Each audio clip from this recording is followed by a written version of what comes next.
vanish.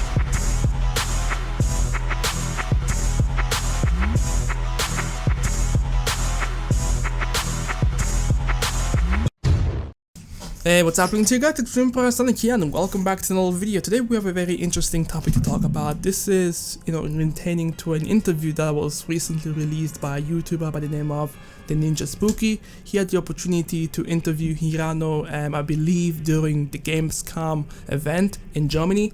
And, the answers that came out of those interviews is actually very interesting, and it makes me think about what exactly are we getting for in Xenoverse 2, basically. So, during the interview, the first question that he asked is basically pretty much how will they basically be implementing the world tournament, seen as in the previous game the world tournament was implemented very late and it was effectively a fail. Like, it was literally a fail altogether. Like, it was basically a reskin of ranked match, in my opinion. So basically what he said was that they are going to be trying to implement it a lot more earlier, and they're going to be trying to make it a lot more funner and a lot more enjoyable for fans to enjoy. So that was that. Next thing that came after that was a question about whether or not second form Frieza, second form Cell, and BUUHAN will be in the game. Now, for all of them, he literally just said that he has no plans of adding any of those characters in the game, but if the fans want it,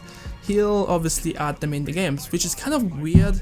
Like, these characters, their forms in the game, like, they weren't just formed, they were part of the story, especially BUUHAN. And the fact that they're not going to be adding these characters at the initial release of the game, it's kind of like, okay, if these characters are not in the game at the start, what exactly are we going to be expecting when it comes to the story mode in the game? Because basically, as you guys know, in Xenoverse 1, when Mr. Gohan fought Buu literally just turned into Kid Buu and blew up the planet. Now, we all know that's not how the story went. He obviously absorbed Mystic Gohan, then Goku and Vegeta had to fuse in order to give us Vegeta. So it's like they're taking away an initial very important villain out of the game, and they're gonna plan on giving it to us as DLC, which really makes no sense. I mean, like, if they were to give us Omega Shenron as DLC, that would make a lot more sense, seeing that technically GT, it's not canon, but it is a story, and Omega Shenron is very important to the story. But at the same time, GT doesn't exist, so let's just run with this example. So basically, if they give us Omega Shenron as a DLC, that would be fine, because it'll be fine. But this is basically weird, in my opinion. It's really weird, because I don't know, every time we ask him about whether or not a character will be in the game, he always gives us the same answer. Unfortunately, we don't have any plans of bringing this character in the game, but if the fan requests it, we'll put it in the game. He basically gave this answer for everything. When we asked him about the Super Saiyan God forms, we will get that as well, and he gave the same answer. Unfortunately, there's no plans for the Super Saiyan transformations, Super Saiyan God to be more precise, but if the fans want it, we'll put it in the game. It's like, I get it, they're trying to, please the fans by giving us exactly what we want, but there are some things that are actually expected to be in the game when the game releases. One of those things is pretty much second form Cell, second form Frieza, pretty much BUUHAN. These are the characters that are supposed to be in the game when the game releases. I mean, like in Xenoverse 1, like I said before, when Frieza told us, he looked us dead square into the windows of our soul and told us that he has 3 transformations. When he went straight to final form, I felt betrayed. I felt lied to. So, obviously I'm not serious, but I'm just trying to say that we were expecting 3 transformations. We were expecting to see all the transformations and having to fight through all of them, being pissed off about the fact that we have to fight all 3 transformations, but still doing it because it's part of the story. It's how it went down. That was kind of, in my opinion, a cheap corner cut, to be honest, really. But we let it go because we were so hyped for the game, like always. It wasn't really that bad, and since the combat was so good, we kind of give it a pass. And the same thing with second form Cell. We didn't even get to see the first form Cell. We just went straight to the final perfect form Cell, and that was kind of weird as well, but we kind of let it go at the same time. Like I said before, with the Boo and the Mr. Gohan thing, we let that go as well. But this time, since as we all kind of agreed to that Xenoverse 1 was like the skeleton, the blueprint that will lead to Xenoverse 2, we're kind of expecting all these mistakes that were made in Xenoverse 1 to be corrected in Xenoverse 2. And the fact that we're not going to be getting BUUHAN means that in the story there's going to be Connor's cut. Like basically it's going to happen exactly the way it happened in Xenoverse 1. Mr. Gohan will fight Boo.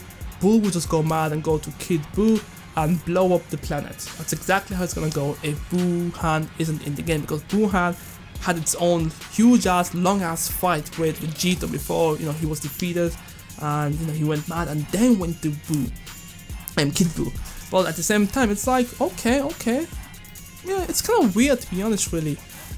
He also Ninja Spooky also asked about Kid Goku, and he said that he has no intention once again to add Kid Goku, but if the fans request it, then he'll add it. See, that one actually makes sense, because this game is telling the story of Dragon Ball Z, so there's no place for Dragon Ball. But if he were to add in Kid Goku as a DLC, that would make more sense, because he's not initially in the story, but he'll add it in because it's something that we want as a fan, not stuff like BUUHAN, second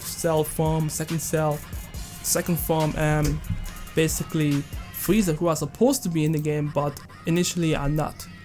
And it's kind of weird as well when you think about it, because they're giving us Android 16 and Zabura, I think that's his name, the big pinkish guy. Yeah, they're giving us these characters, but they won't give us BUUHAN and all those other ones at the beginning of the game. So it's like, and at the same time, I think I've mentioned this, but he did say that at the beginning in a different interview that giant Namekians were not supposed to be in the game. Like if you watch that video, you would see that during the interview, I think, and when asked about what Namekians are going to be getting in terms of transformations, he said that they have no plans to put in giant Namekians in the game, but then later on we see in the new trailer titled The Awakenings or something like that, we saw giant Namekians. So it's like, okay, is this somewhat his tactic to try to underhype Dragon Ball Xenoverse 2, and then when trailers come out the hype literally goes up, or is he like unsure or has literally no communication with the people working on Dragon Ball Xenoverse 2? Because it's kind of weird that the head developer of the game has no knowledge of what's going to happen with the game. It's kind of weird in my opinion. It sounds sketchy too, if I'll be honest with you. It actually does sound a bit sketchy, that the fact that he's always saying if we want something, they'll add it in. So basically every time we want a certain character or a certain feature, we have to come together as a community and request it. So this could be like his ultimate plan, to just try to get the community to be to like work together, because as you know, the Dragon Ball community can be very toxic when it comes to certain things like arguments, discussions, theories and all that shit. But could he be like the avatar for the Dragon Ball community, trying to bring us all together for a single cause, and that cause is to ask for certain characters? Obviously I'm just joking, but I don't know, it depends really. It really depends.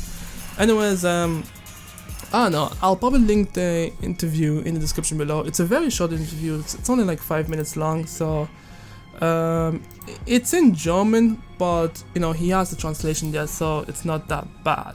Oh, he also asked about whether or not Goku will transform into Super Saiyan Blue Kaioken. So if you remember that happening in Dragon Ball Super, he went to that transformation. So I feel like that transformation will also be in the game, seeing as it's not that hard to just swap the colors of the aura a bit, pretty much, because he didn't have any different movesets. He just went a lot more faster, and that was about it. Yeah, we all know that obviously Goku Black will have his Super Saiyan Rose transformation in the game, because he has to. It's not gonna be that difficult to turn his hair from black to whitish pink with a black aura. Come on, the Dragon Ball Z modders can already do that today, so it's not gonna be that difficult for them to just add that in with the 2 months that they have left of the game. Or they could just add it as a patch. I don't know, it depends really.